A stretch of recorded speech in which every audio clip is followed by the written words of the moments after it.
오늘 여러분들에게 전할 말씀은 부활, 새로운 창조의 시작. 이것을 내 자신에게로 가져오셔야 돼요.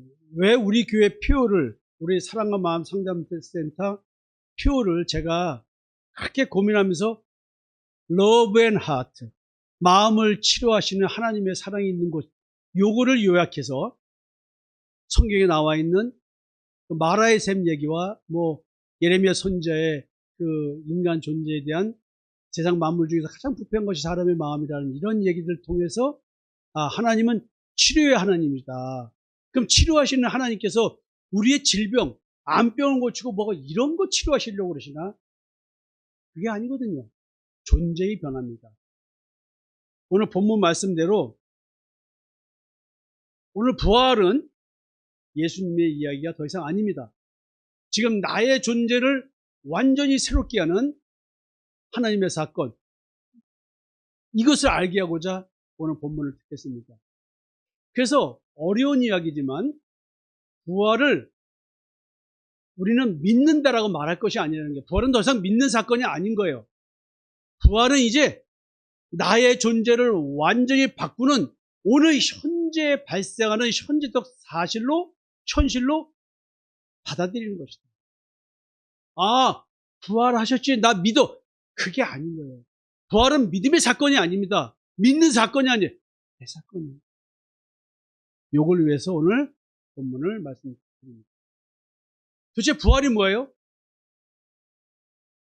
우리 인간 모두는 죽습니다. 죽는 인간에게 다시 산다는 위로를 주기 위해서 부활을 얘기하는 게 아니에요. 부활은 예수님이 죽으셨다가 육체가 살아나는 그런 단순한 사건이 아니라 인간 존재를 새 창조한다는 말의 의미를 설명하고 깨닫게 하기 위해서 예수님께서 십자가에 죽으시고 무덤에서 부활한 것입니다. 그래서 제가 가끔 얘기하잖아요. 그냥 십자가에서 죽으셨어요? 꼴까닥?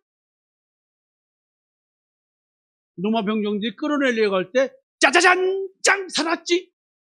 이랬으면 얼마나 기가 막힌 부활 사건이에요. 그게 아니라 무덤에 들어가셨다 나왔어요. 이게 무슨 얘기일까요? 근데 의외로 십자가에서의 죽음과 부활이라는 단어를 쓰는데 그 사이에 무덤에서라는 말이 빠지는 거예요. 그래서 저는 계속 십자가에서 죽으시고 무덤에서 부활하셨다 표현을 이렇게 하잖아요. 왜 그러냐면 이런 것 때문에 그런 겁니다. 예수 그리스도는 인간이 어떻게 변한다고 하는 그 변화의 첫 열매로서 부활하신 겁니다. 부활의 의미가 무엇일까? 죽음 이후의 이야기. 내가 육신이 죽고 나서 내가 어느 시점에 역사적 심판 시간에 무덤에서 부활하는 얘기가 아니라 지금 여기서 시작되는 새로운 존재가 변화된 그 이야기를 부활을 말하고 있다. 그래서 예수님의 성육신과 십자가의 죽음에 숨겨진 비밀이 있다는 거예요. 오늘 본문은 아담 안에서 죄가 들어왔고 죽음이 들어왔다.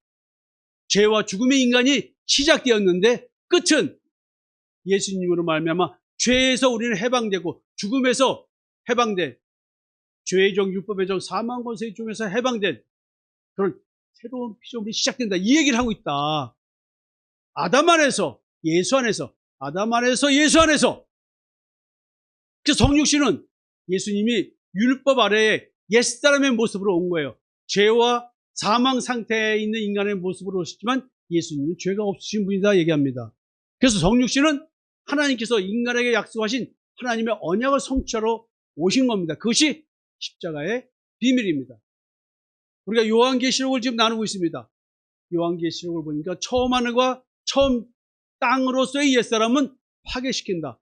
지금 이 상태에서 나를 파괴시키는데 하나님이 지금 머리끝부터 발끝까지 그대로 있는 상태에서 늙어가는 것 빼놓고는 그 상태에서 나를 새로운 피조물을 만드는 것입니다. 내 행위가 새로운 피조물을 만들어내는 것이 아니라 내 존재가 새로운 피조물이 되는 것입니다. 예수님은 첫 열매입니다. 인류 전체의 죽음을 품은 대표성으로 죽으셨고 부활의 첫 열매로서 대표성으로 살아나신 거예요. 예수의 죽음은 죽음이 아니라 옛사람의 죽음을 얘기하는 거예요. 무슨 말인지 아실까요? 이 얘기가? 그래서 우리는 그리스도와 연합된 존재라고 말합니다. 그리스도와 연합되었다고 한다면 예수와 함께 죽고 예수와 함께 살아나는 것입니다.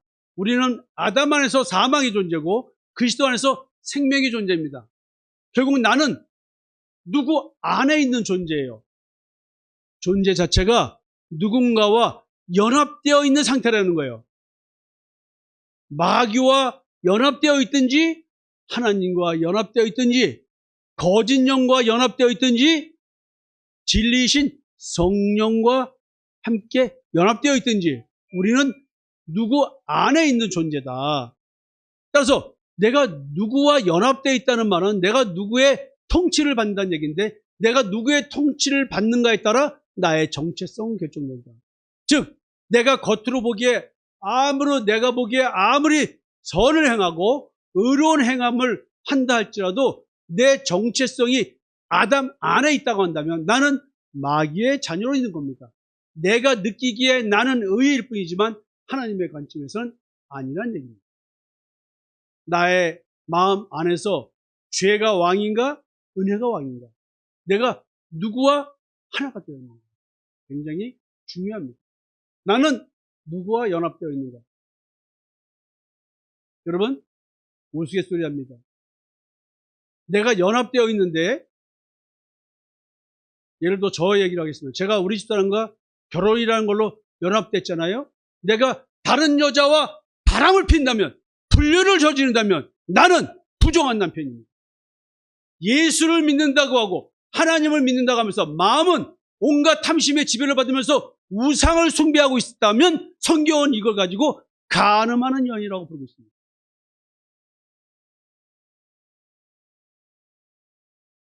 내가 누구와 연합되어 있는가? 하나님 앞에서 불륜을 저지르는 자로서 삶을 살 수밖에 없는 존재가 우리 아담 안에서의 옛사람의 신앙입니다. 이것을 제가 지난주에 성소신앙이라고 표현했습니다. 자, 그러면 존재의 변화라는 게 무엇일까요? 아담 안에 옛사람은 죽고 그리스도 안에서 새 사람이 탄생되는 겁니다. 십자가에서 나의 옛사람은 죽었습니다. 무덤 속에서 죽은 사망의 몸 같은 내가 생명에 삼켜져 버리는 겁니다. 나는 죽은답니다. 원래 그대로 죽은 상태에서 생명에 와서 나를 삼키는 겁니다. 이게 예수 그리스도의 십자가의 대세의 은총을 믿고 오늘도 살아가는 새로운 피조물입니다. 그래서 내가 연합되었다? 이것은 뭐냐면 내 안에 나타나신 그리스도의 형상이 있다는 뜻입니다. 따라서 믿음은 이미 그리스도 안에서 일어난 사건에 참여하고 있는 겁니다. 그냥 내가 어느 대상을 다 믿어 라고 하는 게 아니에요. 연합되었기 때문에 내가 믿음이 있다는 것은 오늘 내 삶 속에서 어떤 일들이 벌어지고 있는 거예요. 나의 십자가의 죽음의 증거가 무엇인가? 내가 무덤에서 부활한 증거가 무엇인가? 뭘까요? 이제 마음의 신, 안식이 나의 실제의 삶으로 오늘 드러나기 시작합니다. 자, 이제 새로운 피조물, 그리스도와 연합된 자는 새로운 피조물을 했죠.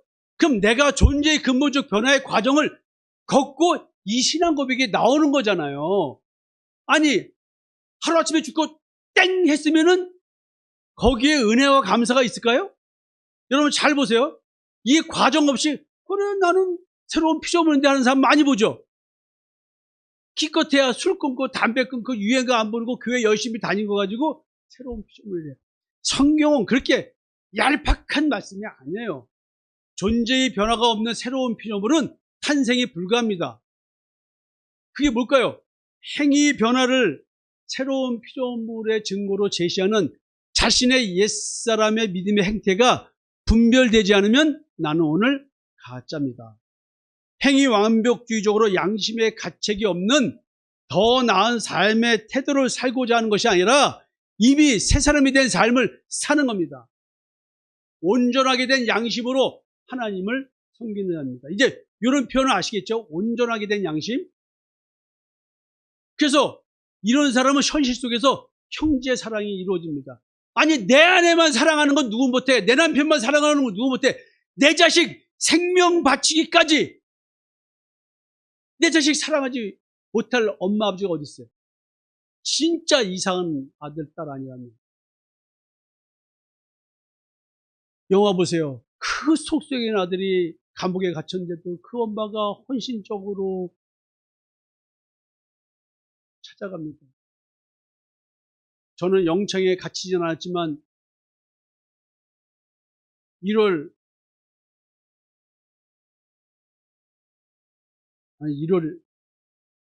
31일부터 육군산학교에 훈련을 마칠 때까지 8월 달까지 갇혀 있었습니다. 기초군사훈련 빼놓고 우리 어머니는 매주 일요일 날 면회 오셨고 중간에 공휴일이 있으면 오셨습니다.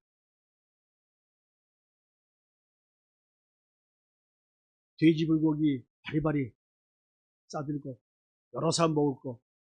지금 미국에 있는 우리 조카가 초등학생이었는데 초등학생에다가 등짐 가방 씌우고 키도 우리 엄마가 굉장히 작았어요. 그 조카에 데리고 어머니가 면회를 오고 그러셨어요.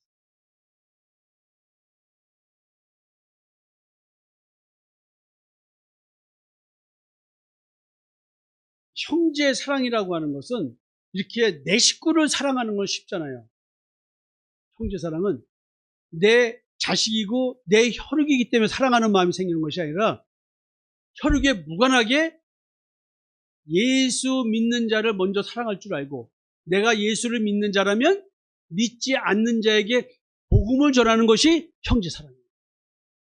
우리들의 이 주님과 함께하는 교회의 형제 사랑은 먼저 깨달은 자가 아직 덜 깨달은 아직 부족한 자를 섬겨내는 것이 형제 사랑이고 이 사랑을 할 줄 아는 자가 새로운 피조물로서의 오늘의 삶을 사는 겁니다. 인간적 관계의 사랑이 절대 아닙니다. 부부 사랑도 이것을 바탕으로 이루어져야 됩니다. 임마누엘이 이루어진 자로서 부족한 점이 개선된 내가 아니라 나는 완전히 존재가 바뀐 새롭게 창조된 존재이어야 합니다. 그래서 옛사람의 죽음과 새 사람이 탄생하는데 내 마음과 양심이 바뀐 걸로 얘기하는 겁니다. 옛사람은 죄 중심이고 즉 온갖 탐심 중심이고 그래서 자기 중심이고 사랑도 자기 중심이고 주를 위해서 사는 것도 교회 신앙생활도 자기 중심이고 이런 사람은 율법 아래에 존재하는 자입니다. 이런 자는 파괴됩니다. 새 사람은 생명 중심입니다. 자기 중심이 아니라 나는 죽고 그리스도가 살아가는 하나님 중심의 삶을 살고 내가 무엇을 해야 돼서 하는 것이 아니라 은혜 안에서 사는 존재입니다. 여러분 씨앗이 죽어야 열매를 맺듯이 십자가의 죽음은 새로운 생명의 출발입니다. 부활은 자기 존재 인식인 자의 그런데 그렇게 된 자의 자유를 갈망하는 그 마음의 기도에 대한 하나님의 응답입니다. 하나님 내가 괴롭습니다. 주여 언제 내게 마음의 쉼을 주시겠습니다. 제단 아래에 죽어가면서 절규하는 그 영혼들의 기도가 이루어집니다. 요한계시록 설교하는 그런 내용이잖아요. 여러분 그래서 부활의 결과는 율법으로부터 죄의 지배로부터 사망 권세로부터 해방되는 것입니다. 내가 부활하였다면 거듭났다면 새로운 피조물이라면 새 사람이라면 나는 신분의 변화가 있는 것이고 존재의 변화가 있는 것입니다. 어디로부터? 종으로부터 자유자가 되는 거예요. 율법, 죄, 사망. 부활은 종에서 자유자로 율법과 죄와 사망의 지배에서 해방된 자유자로 옛사람의 존재를 지배하는 짐승의 피를 제거하고 거룩하게 하는 예수의 피로 씻김받게 하는 사건이 내게 이루어집니다. 나에게 더 이상 이렇게 괴로워하지 않고 현실은 멀쩡하지만 내 마음과 내 양심을 보니 내가 이룰 수밖에 없는 나를 발견하면서 주여 내가 마음의 쉼 안식을 누릴 수 있을까요? 이제 이것이 더 이상 소망이 아닌 거예요. 나에게 발생한 실제 해방 사건으로서 오늘 내 삶의 실제로 드러나는 겁니다. 오늘 내가 일어나서 박수 받으신 권사님께 이게 자유입니다.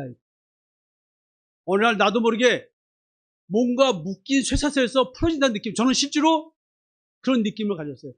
나를 쇠사슬로 묶고 있었던 거기서 마치 우두둑 쇠가 풀어지는 느낌 같은 그 어느 순간이 있었어요. 이게 뭐지 이런 느낌이? 여러분, 부활은 해방 사건입니다. 근데 해방이 그냥 뜬구름 잡는 이야기가 아니라 현재적 부활입니다. 지금 내가 누리는 안식입니다. 부활은 현재가 된 미래의 이야기입니다. 미래에 이루어질 일이 현재 나에게 이미 와 있는 이루어진 것입니다. 이것이 그리스도 안에서 누리는 마음의 쉼 안식이고요. 온전하게 된 양심으로 하나님을 섬기게 된 것이고요. 내가 감히 이런 내가 예수 믿는 믿음으로 하나님 앞에 발게 벗었는데 하나님이 나한테 의의 옷을 입혀주시고 사망 상태인데 예수 그리스도의 의의 옷을 입혀주셔서 담대히 나올 수 있게 주여 내가 이렇습니다. 그럼에도 불구하고 저를 불러주시고 마음의 쉼 안식을 주신 하나님 오늘도 감사합니다. 이게 나는 죽고 예수만 사는 삶의 실체예요. 양심의 정죄도 두려움도 없는 존재의 안정상태. 이게 안식일을 준수하는 겁니다. 여러분 교회 이전한다고 혹시 헌금 때문에 시험 들고 양심의 가책이 들으면 안 됩니다. 절대로 양심의 가책으로 헌금했으면 안 됩니다. 우리는 그런 존재가 아닙니다. 여러분 그런 존재가 아닙니다. 절대.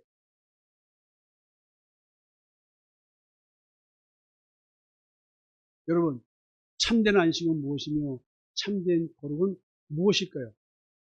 내가 뭔가 진실함을 증명하면서 그 증명된 행위를 통해서 내가 진실함을 확인하고 내가 이런 거룩한 존재구나 상황이 만들어내는 게 아닙니다. 내 존재 자체가 바뀌었기 때문에 상황과 무관합니다. 오늘도 새로운 피조물이라 할지라도 도덕과 윤리적으로 바르지 못할 수 있습니다. 그러나 그거 가지고 우리는 나를 평가하는 게 아니라 내 존재의 변화를 가지고 나를 평가하는 것입니다. 여러분 마무리 짓겠습니다. 부활은 지금 시작된 새로운 창조. 오늘 본문처럼 십자가는 옛사람의 죽음이며 부활은 새사람의 창조입니다. 여러분 십자가는 더 이상 주님의 이야기가 아니라 나의 이야기라는 얘기를 하고 있는 것이고요. 새로운 피조물이라는 단어는 존재의 변화를 말합니다. 해방은 나의 자유고 안식은 현재의 삶입니다. 나는 아담 안에 있는 자가 아니라 그리스도 안에서 새롭게 창조된 존재입니다. 이제 나는 부활을 더 이상 믿으려고 하지 않고 그리스도와 연합된 자의 삶의 실제를 살아낼 오늘의 현실에서 부활한 새 사람으로서 복음 전함의 형제 사랑을 실천하는 십자가의 증인의 삶을 살아가고 있게 됩니다. 여러분들에게 설교 목적을 말씀드렸습니다. 나는 사망의 몸에서 나를 구해주신 그리스도로 말미암아 하나님께 감사드리는 매일 매 순간의 삶을 사는 자로 변했습니다. 이제 또다시 우리는 하란을 떠나 가나안 땅으로 갑니다.